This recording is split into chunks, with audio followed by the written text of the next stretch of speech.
So today I've got a 31-year-old ex-esports player. His name is Fisher and he's gonna be joining me all the way from Australia. He has been on an absolute run recently. I'm not talking about playing games, I'm talking about AI dropshipping. He made over 35k in the last 3 weeks. Yes, 35,000 USD in the last 3 weeks. With his best day hitting over 3k in 24 hours. Now, plenty of people like to talk numbers and revenue. But what I want to do today is take you behind the scenes on how he actually put it off.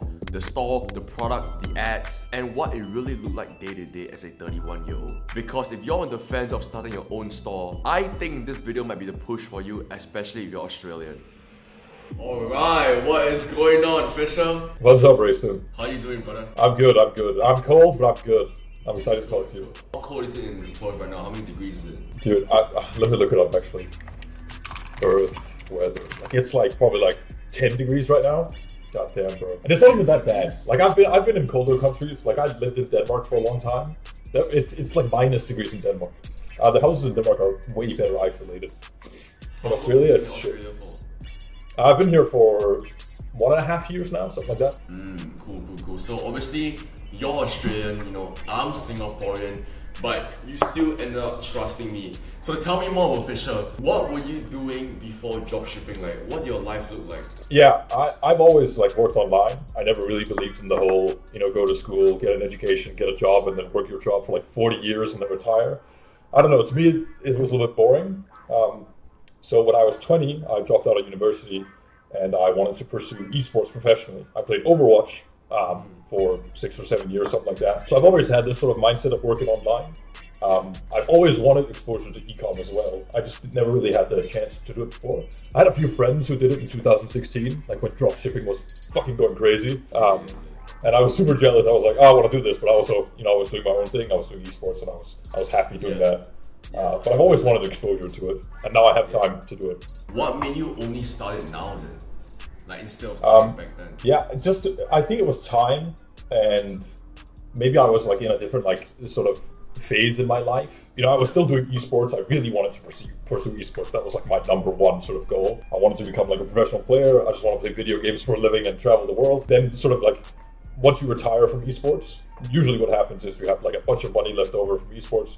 You don't really know what to do with it, so you do like classic things like you invest in stocks and real estate and whatever. Maybe you go back to school if you're a little bit boring, sorry. But maybe you want to keep going online because that's been your whole life. So I looked into a few different things. I went into crypto, then I did mobile apps for a while, and then I was like, it's time to fucking go into e-com because I've always wanted to. Hell yeah, bro. So out of everybody that you could have joined, right? You could have joined obviously another guy in Australia selling an e-com course. Why do you choose to join a 19-year-old me from Singapore, bro? Do you want to know the truth? First, the serious answer is I really wanted to do something in e-com where people take advantage of AI a lot. There's a lot of different sort of maybe courses or guides out there, but they are really old school.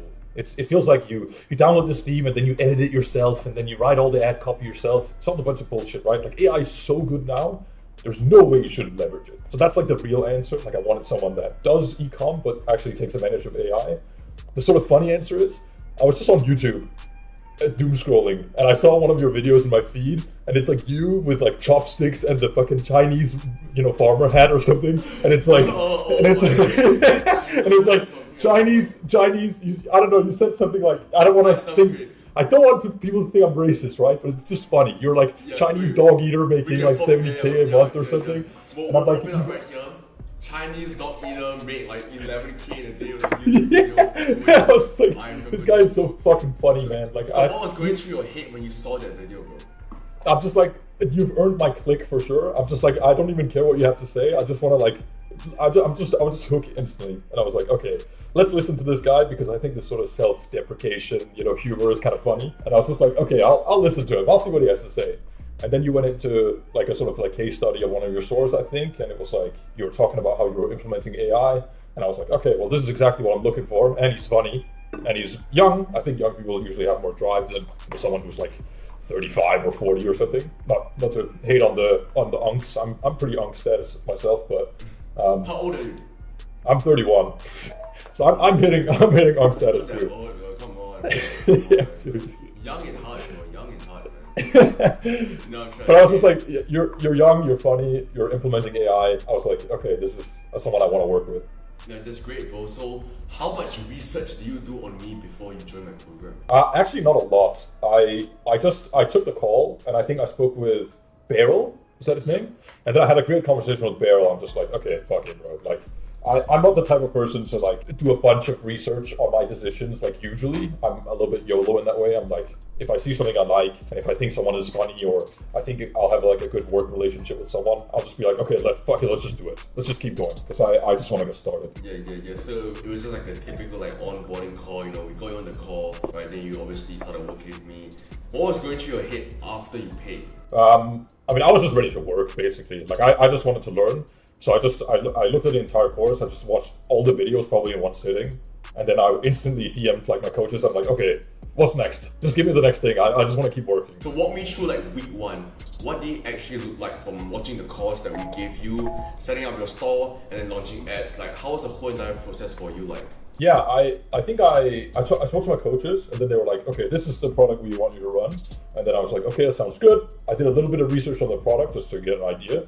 Then I immediately started building the store. It took me probably, I think my first store, it took a little bit longer than I wanted it to. It took like a full day or something, just because I'd never used Shopify before, right? I've never like coded with Liquid or something, which was also a sort of like issue. Yeah. Claude is very good at doing that stuff. So once I got better at it, my next store took like maybe 4 hours or something to build from scratch. But the first day I built a store. Next day I was looking at the ads. I was researching, customer base, and then I was ripping ads. I was running the ads on Meta probably the third day, and then I think immediately I wasn't profitable. And then on day 5 or day 6, I started to become profitable, and then I just started like bumping budgets and adding more assets. I remember that, bro. You wanna pull out your P&L sheet? Do you have a P&L sheet? Can you send it to me? I'll put it on. Yeah, I think I have it somewhere. I'll probably give it to you. Because this P&L sheet is like really, really interesting, bro. Because a lot of people, right, like when they see a rate in the first days, they'll immediately stop running the product. But in your situation, bro, you actually got better. Yeah, there it is. Hey, yo, chill with the Shopify fucking notifications, man. Come on. So 1, 2, 3, 4. So for the first 4 days, bro, you were unprofitable. How was your mentality like? Like, were you about to give up? Like, how were you really feeling, bro? No, I really didn't like feel any sort of negative emotions towards this. Like, I know from like experience, I've run TikTok ads before for some of my mobile apps. So I have some experience running ads, and most of the time you're just like buying data for literally fucking nothing. Like, you're not getting a lot of sales, but you're getting numbers that will tell you what will work next time, or like in the future, or tomorrow, or something. I mean, already from like day like 1 to 2, there was a spike, and then from like 3 to 4 there was another spike, and then instantly I was profitable, right? So I already had good data here. And then we could just add new ad sets with the same sort of like waning angles with like maybe different variations of it. Yeah. And then it was like profitable for, I don't know, like 2 weeks straight, maybe even like almost like 3 weeks straight. It was crazy. Yeah, no, I see it, bro. And is this currency in USD? Yeah, this is all USD. This is USD, right? And you convert it to AUD, correct? Because since you're in Perth. I have a decent like bank setup here where I can do both. So I both get AUD deposits and USD deposits. So I can take some money out in AUD and I can pay myself or whatever. But then I can also just take it out in USD so I can pay suppliers, I can pay for more ads, whatever it is. Then it's kind of crazy, bro. So like, if we kind of average it out over here, you were roughly making about like fucking like 400 to 500 AUD a day, bro. Like if we average everything out. Yeah, something like that. It's kind of crazy, and like the ROAS as well, bro. I'm looking at this 2 ROAS, 2.4, 2, 1 tier, 2.06, right? This is actually really, really good, bro. And obviously, like, it's been 3 weeks since you ran this product. Really great metrics, bro. So, looking back at this whole entire store that you ran for 3 weeks, what's like one thing that you really learned from this? I mean, this was the first one, so I literally learned probably everything there is to, like, at least for like a very basic store. It's like, okay, how do I make like a high converting like product page? How do I run like profitable ads? How do I scale my budget? How do I add more like creative angles to these like winning ads? All this stuff. I think the one thing that actually took the store from probably like profitable to like super profitable was just simple copy on the product page. Like my offer in the beginning didn't get any bundles at all. So I was like, okay, what the fuck is going on? What's wrong with my offer? And I looked at the pricing first. I'm like, the pricing seems fine. But I was advertising it as a sort of like value prop instead of like an emotional sort of angle, where I was just like, oh, look at this offer. If you buy two, it's cheaper. But I should have done instead is like this whole like sort of gifting mentality of like, okay, you could add this sort of value to other people as well. So using like a sort of emotional angle on the offer was way better than the sort of like just hard like value offer that I was running in the beginning. Yeah, no, 100%, bro.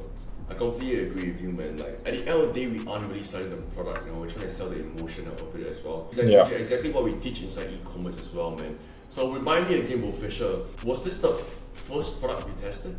Yeah, first product. So the first product you tested after working with us one-on-one, you really banged out 31k rev, 35k? It was 35k rev in 3 weeks, You banged out 35k revenue in 3 weeks on your first product test. So before you joined, like, do you realistically think you were gonna hit that goal, like 35k in 3 weeks? Nah, probably not realistically. I think like I have pretty high standards for myself in terms of like design at least. Like I think I have an eye for design.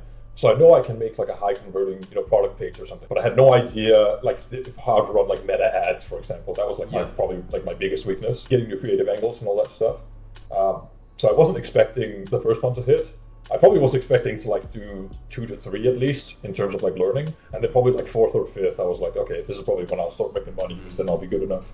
But mix of luck and like also like just working, I think it's what made it possible. Trust me. Like, I appreciate that. Oh, everyone, bro.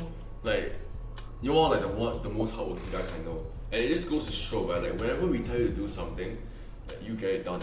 Like, for example, we tell you that, oh, here, make some image ads, or try launching this listicle. You get it done within damn near like the same day or like just a couple of hours, bro. Right? So it's like it goes both ways, like you also have to put in the work, and we also have to basically give you information and help you, bro. So I'm really, really glad, bro, that YouTube video popped up on your feed, on your page, and you clicked on it, and you obviously trusted me, bro. Especially considering that you're all the way in Australia, bro, and I'm specifically talking about you being in Australia so much because I get that, like, people might not trust other guys overseas just simply because of like familiarity or there's not the level of connection there. Like, we're both different ethnicities. I was really, really curious about that part, man, but I'm glad that we were able to teach you a couple of things about e-com, but obviously there's a lot more room to grow, man. A lot more room to grow, and it's only a matter of time, bro. So if an Aussie is watching this right now and they're on the fence of starting dropshipping or working with me one-on-one, what will you say to them? Well, I think it's all about what you want. Like, if you don't resonate with like a sort of like humorous character who's like, also flexing a little bit, which I think is like kind of funny and cool, maybe this one isn't for you. That's fine. But if your goal is to learn, and if your goal is to like implement AI, which is obviously new and obviously very strong, I would highly recommend it. And even just probably like just talking to you, get their own like sort of vibe for it. Don't listen to me. I'm just one dude. But you have a whole community of people who trust you, and I think they do that for a reason. So exactly, man. And we also try to make your experience smooth as well, which is exactly when you told me you were from Australia, I immediately assigned you to another coach that's from Australia as well, because I would suppose that you guys would click definitely way more than I would from the get-go. So that's really like the beauty about e-commerce. We just try to make our customers' experience like top-notch. So tell me, what's the next goal on the store in 1 month? Next goal in 1 month? Let's talk revenue. How much you want? 100k revenue is next up. I did 35k in 3 weeks. Next time is 100k. Still USD. Fuck it, bro. Okay, easy, bro. So if you break it down, it's like 3k a day. That's not bad. Right, and your highest day was 3k, right? Yeah, it was 3k. So I just need to do that for 30 days straight. You gotta do this for 30 days straight, 100k. You hit like 20% margins, 25% margins. So just damn like 30 something k ADD in a month, bro. You'll be comfortably living in Perth as well. Oh man, you'll be chilling. But yeah, man, Fisher, I appreciate you, bro. I'll see you soon, man. Alright? Hell yeah. Peace out, bro. Peace out.